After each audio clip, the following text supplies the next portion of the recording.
All right, Max fired up here. Let's see. Okay, we're going to talk about E2Gold today. I'm going to talk about a story that I particularly find particularly intriguing, and I'm going to tell you why here in a bit. E2Gold is a relatively new company. It's been trading, I think, on the order of a year or something like that. We can go to the next chart. You can see I just clipped the chart. There we go. Sorry, it's not even a year. It started trading earlier this year.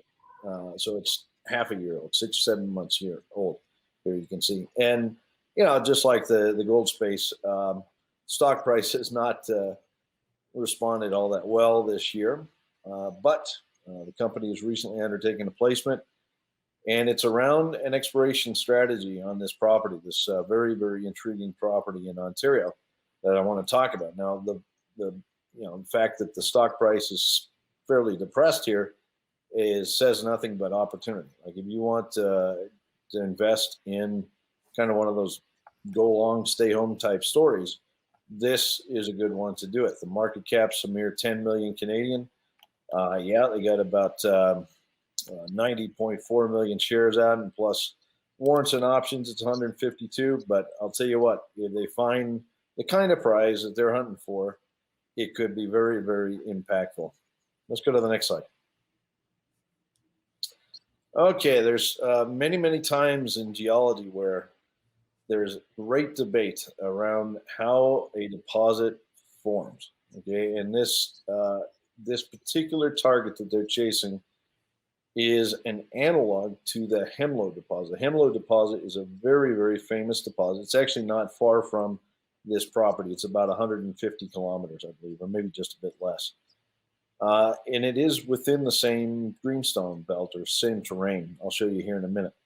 The great debate around Hemlo is what type of deposit is. Okay, Hemlo was discovered in 1980. A fellow named Don Mckinnon actually staked a lot of the initial ground there. Don's pretty well-known prospector of the older generation. He's, of course, no longer with us, but he had a really good nose for exciting new early stage discovery. Hemlo being probably his most famous. Now, when Hemlo was discovered, it was David Bell. I know David; he's a good friend of mine. It took a number of holes. Okay, it was not an instant discovery. In fact, the area, there was gold known in the area. There was small prospecting and development way back into the 1930s, I believe. So it took some time. Okay, I think it was hole number 70 on something that actually made the discovery. But the guys who were exploring it at that time certainly knew they were in a big system. Like geologically, they could look at the rocks, they could look at the alteration in particular in the package of rocks, and they could see that they had a very, very extensive gold system. It was a matter of, finding the plum in the pudding. All right, now back when they found it, there was a lot of excitement, but there was also a lot of head scratching. Okay, this is going way back in time. In terms of geology, we did not have a lot of the basic models fully fleshed out that we have today. Okay, but we were understanding things around VMS deposits, volcanogenic massive sulfide deposits. And we recognize that on the sea floor, you can create hot springs that can transport metal up. I've talked about this recently, even with some of the companies that we're invested in. And this metal comes up through with this hot water, it comes up and then starts precipitating and forms a mound of sulfide minerals, metal sulfides. Now, you also get with these what are called white smokers. Okay, a lot of people have heard of black smokers. You can go to YouTube, type in black smoker. You can see movies of taken from underwater in submarines of black smokers, and you can actually watch the process. Many people don't know that there are also white smokers, what we call white smokers. And what are these? Well, they're similar hot springs, maybe a bit lower temperature, and they're usually a bit more distal. But these white smokers can issue out white minerals, and there's a large spectrum of these. There's things like barite, which is barium sulfate. You can get various carbonates. You can get calcium sulfate, like anhydrite or gypsum. fancy word, sorry, don't mean to go there, but basically you can get a variety of white minerals, and you can form effectively a sulfate mound, we'll call it a white mound. Okay, and one of the things we have found is that white smokers often have higher precious metals. Okay, gold and silver are often associated with white smokers. Just the chemistry is such that it's more amenable to transporting and depositing gold. All right, so that's actually one very, very well-defined, we'll call it model that geologists understand. And then we have, of course, the orogenic model. I've talked about this many times. This is a system where fluids are derived through metamorphic processes deep inside the crust, and those fluids scavenge metals like gold and arsenic and antimony and stuff, and they flush those upwards into shallower parts of Earth's crust. And those metals start to precipitate out, especially as they get near surface. So you can see, you can have antimony, gold, etc. But you can also get, guess what, carbonates and stuff. Now, it's very seldom you see sulfates in orogenic systems. That is one thing I find compelling, that Hemlo is not an orogenic system myself. Okay, now in the late 1980s, a lot of seminal work was done on Hemlo, and the first real genetic models that came out were that it was an exhalative. It was a white smoker. It was a seafloor deposit that had been folded up, squished up a bit, and also sheared. And so now it's deformed, but it was viewed as a seafloor deposit. Now, more work was done over the next 10 or 15 years, and a lot of structural geologists looked at the system and they decided, no, this is an orogenic system. It's basically a shear zone in which fluids have come up and deposited all these wonderful minerals. Now, Hemlo has lots of sulfate. It's got lots of barite. It's got anhydrite and stuff like that. It's got weird stuff. It's got barium feldspars. You don't see those too often in orogenic systems. It's got molybdenum. Okay, now even like molybdenum is usually associated with magmas or magmatic processes. Okay, it would be hard to say. I have yet to see an orogenic system with significant molybdenum. I have seen a few exhalative systems that do have molybdenum, so I'll kind of tip the scale in that direction. Okay, so I'd say yes. Now, antimony. Okay, we know antimony is present in orogenic systems. We see it in abundance. A lot of stibnite in Hemlo. Okay, so that one's not doesn't give us a edge in interpreting the type of deposit. All right, but nonetheless, I would say that the more recent structural analyses that call this an orogenic lode are ill-founded. That's my personal view. And I think these are exhalative deposits. Okay, and why is that important? Well, as we know, exhalative deposits form in clusters. They form in belts. Okay, so you want to be in the same package to find another one. You want to be in the right stratigraphic position, the old paleo surface of the ocean. You want to be in that position, all right? And if you follow that model, you can find metals. If you try to follow the orogenic model to find another Hemlo analog, you kind of hit a dead end, because all of the rest of the orogenic deposits in this region are very, very, very, very different than Hemlo. You don't see the barite, you don't see the barium feldspar, you don't see the moly, you don't see a lot of the things that are seen at Hemlo. So again, I tend to favor the exhalative model. I studied under Richard Hutchinson, who was he was basically the grandfather of the VMS model. Okay, so now let's take that knowledge. You can like it or leave it, whatever, but I'm going to pursue this whole thesis on the basis this is exhalative. Let's go to the next slide. Okay, here you can see the property position. Guess what? It is not far from Hemlo. I've highlighted Hemlo with the red arrow there. It's on the far left. And then the Hawkins gold project, which, by the way, the gold zone here is called the Mckinnon zone. Why? Because Don Mckinnon recognized the same alteration, the same type of rocks here at this Hawkins gold project, and hence they named the zone after him. Okay, I like that. Don was no dummy. He knew his stuff, and I think he was on the right track. Okay, given that they're very close, they're basically in the same greenstone belt, I think it's a very compelling argument that we're onto something similar. Go to the next slide, please.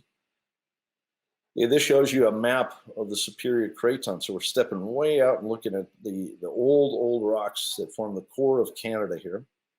And this craton, this massive rock, the pinks are granites, the greens are greenstone. They're basically seafloor rocks. They're rocks that were various types that were deposited in the bottom of the ocean. And as this craton grew, it grew in belts. Like this stuff was probably stuck on or incorporated as the craton grew outwards. But you end up with these belts of rock. In this particular case, we're in the Wawa Abitibi terrain. Okay, so once again, we are in the same terrain. I think that this is basically the paleo seafloor. That's the window of where we should be exploring for more hemlotypes. Might be interesting to go to Minnesota someday. Okay, go to the next slide. All right, so Hamlet, let's talk about this. I told you earlier that it took a while for him to find this deposit. Okay, this is a profile. This is from Barrick. Barrick owns Hamlet at this point. In fact, it's all consolidated. This slide is actually part of a discussion they have around their exploration, what's called the Black Fly Zone, which is a new zone apparently they're on the west end of the Hemlo system. All right, so they're doing some drilling, they're doing some deep drilling, but the colored blob you see off to the right of that, that's what I want to focus on. That's the Hemlo ore body, okay? And the colors are designated by gram meter. So basically, you're mapping out the thickness and grade of the ore body. So the purples and reds, that's your real meaty part of the deposit. As you go out into your oranges and yellow, it's decreasing in either thickness or grade. As you go out further still, again, to blues, you're on the fringes of the system. But you can see here the scale we're dealing with. Okay, the system from the Williams pit clear over the David Bell mine. David is a guy that drilled the first hole there, a good friend of mine. That's about 3 kilometers. Okay, and then down into the crust, it's actually been mined over 1.5 kilometers below surface. Okay, you can see the workings that are shown there. Yeah, this is a big mine. How many ounces is it? That's 20 million ounces of gold. Now, imagine you didn't know any of that, okay? And imagine you're going along there. You know there's a belt of rocks at surface that looks interesting. There's maybe anomalous gold, maybe occasionally a little high-grade pop. Just take your eyes and cast them along the near-surface environment there. What's your odds of hitting, we'll call it ore, right? You probably if you drill 10 holes, say, within 100 meters of surface there, you might hit ore in 2 of them, maybe 3. I don't know. Maybe you have a couple of holes that are anomalous, 1 or 2 that have ore. But you can see how this was not an easy thing to find. You could drill a lot of holes in this thing, and that's what happened. It took a while to find it, but boy, when they found it, they found it. Okay, that core, which sits completely below surface, when they found that, yeah, that made some news. Okay, so this is the kind of context I want people to have when they think about exploring for a system like this. If we want to go out and find another one of these, what should we expect to see at surface, and what might it be telling us about what's down below? All right, you got to have a sense of scale and the probability of hitting stuff and so forth. Okay, and if you have that understanding, you can make a reasonable bet around the exploration potential of a similar project, and that's what we're doing. Okay, let's go to the next slide. All right, so in the slide deck that E2 puts together, this is their, from their corporate presentation, they actually take the footprint, that outline, which is kind of in that greenish orange color there, of the Hemlo system. And then what they've done is they've superimposed that on their Mckinnon zone, the zone I talked about earlier. Okay, so at surface, this Mckinnon zone has been drilled. It was drilled some time ago mainly by Falconbridge. I think there was a couple other rounds of drilling in there, but it was restricted to a very, very shallow depth, maybe 100 meters on average below surface. And you can see they even pulled a pit on it. There is a resource in there, and it's, believe it or not, it's a fairly continuous system. Okay, so that's a good sign. One thing about Hemlo, it's a very continuous system geologically. All right, so that's a really, really good sign. There's about a little over 6 million tons at just under 1.7 grams, 328,000 ounce resource. Interesting start. Is it really all that significant? No, I want to find something bigger here. Okay, now now we have a context, right? You're looking at the near surface. Within 100 meters, you got some gold, and maybe there's a little high grade. Let's go to the next slide. Okay, one of the things I just like to look at is pictures of rock. Okay, because as a geologist, rock can tell you a lot, and these two pictures speak volumes. Both of these pictures come from the Mckinnon zone. They're both of what we call a quartz sericite pyrite schist, and guess what? Most of Hemlo is a quartz pyrite sericite schist. It is highly altered footwall rock, like something, in my view, something that would be found in the immediate footwall to a VMS system. All right, now it's been squished and squeezed and sheared, and that's why you see really fine bands like that, what we call foliation. But nonetheless, this type of rock is what you would see in a stockwork zone in a VMS, a Hemlo type VMS. All right, and I have pieces on my shelf back here that look exactly like that come out of the Williams pit. Also important, that little bit of gold there, that's exactly how you would expect the gold to occur. Really just part and parcel of this pyritic schist, little specks of gold all through it. I've got several pieces out of the Williams pit once again. So when I saw these photographs, I was very compelled. This geologically looks a lot like what I've seen from Hamlet. Let's go to the next slide. Okay, they have done drilling. This is drilling done. The company's been going for, like I said, about 6 or 7 months. Drilling that was done earlier this year. You can see the 17 holes that were completed. I'm not sure that all the assays are out yet, but I've got a slide coming up here in a minute that'll show you some of the assays that are already hitting. Okay, now the company has simply gone back and they've drilled in areas that are kind of already known. We'll call this confirmation drilling for giggles. Okay, and that's really what it amounts to. It's not what I call swing for the fence type drilling, but they did hit gold. Okay, let's go to the next slide. All right, you can see some of the holes here. You've got 3 holes illustrated up at the top there. I'm going to go from the top down to the bottom.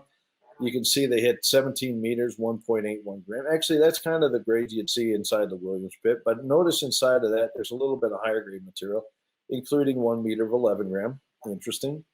Okay, the next hole down hits 25 meters of 1.2 gram. But again, there's a little pop of higher grade material. And then down there at the bottom, you can see one more hit, 6 meters of 5.78 gram with a pop of 31 grams over a half meter. Look, these are small intercepts. I'm not saying that that's a slam dunk. What I'm saying is this system can generate grade. What if those grades that we're seeing there, those higher grades, manifest themselves in a much broader sense, a little bit deeper? Okay, let's think about that. Remember, we're exploring a big system here that looks like Hemlo. We're seeing at least enough information that tells us we're in the right environment. It can generate grade. Maybe there's something more to it. Now let's go to the next slide.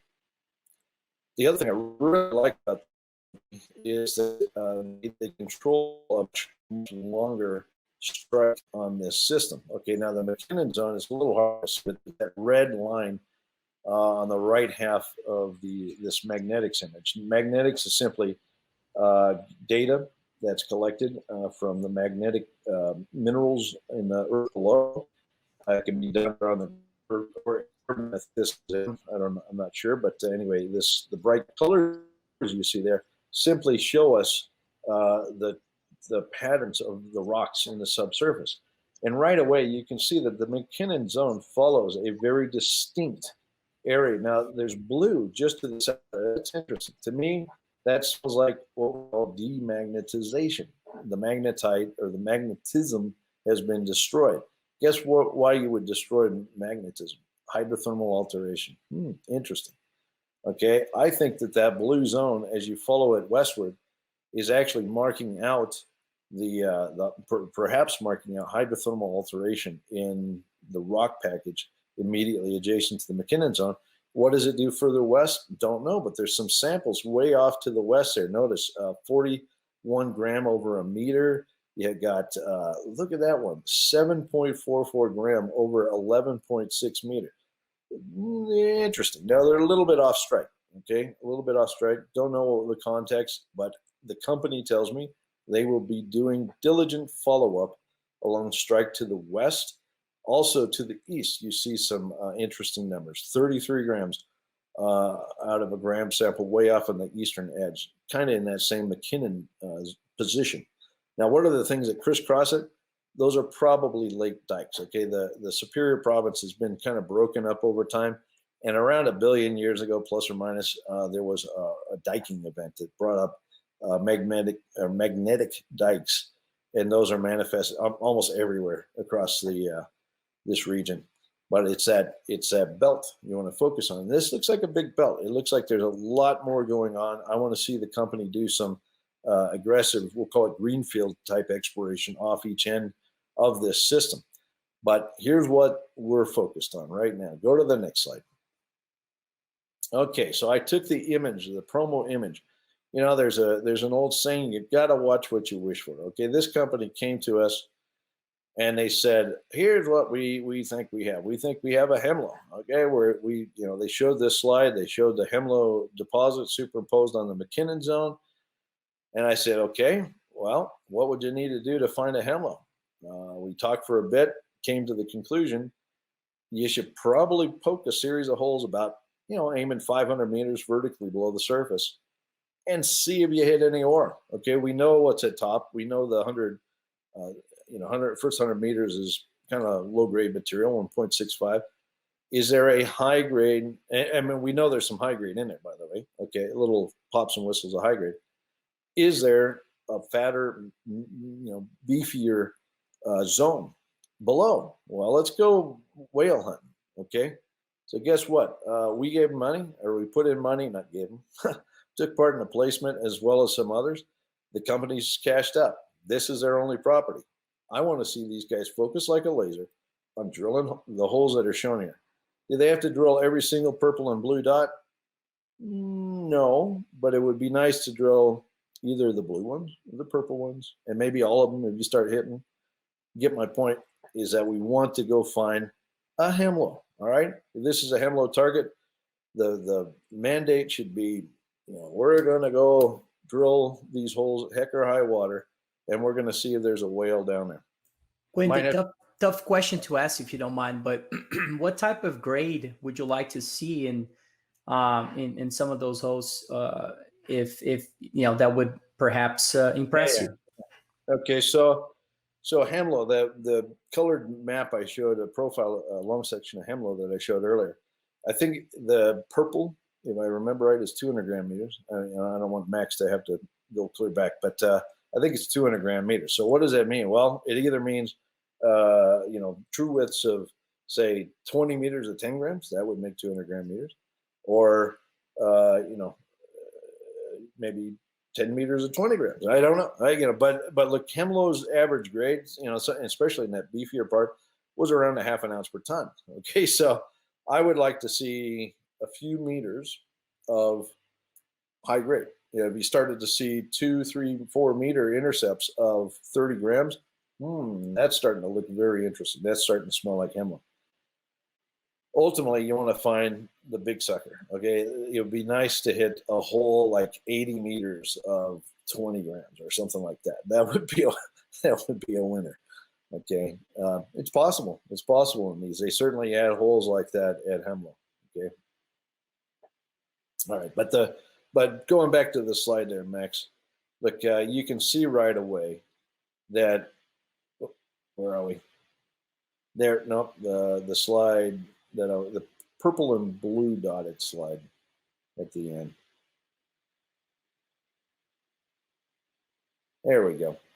You can see if you drilled either the purple set or the blue set, your odds of hitting something, if there's a Hemlo like this down there, maybe 2 or 3 of the holes will hit something, we'll call it an ore grade intercept, and maybe the others hit some anomalous and no ore, but you will hit it. Okay, that's my point here, is that if you drill maybe 300-meter nominal spacing along the strike of this thing. If there's something down there, you're probably going to hit it if it's a hemlock. Okay.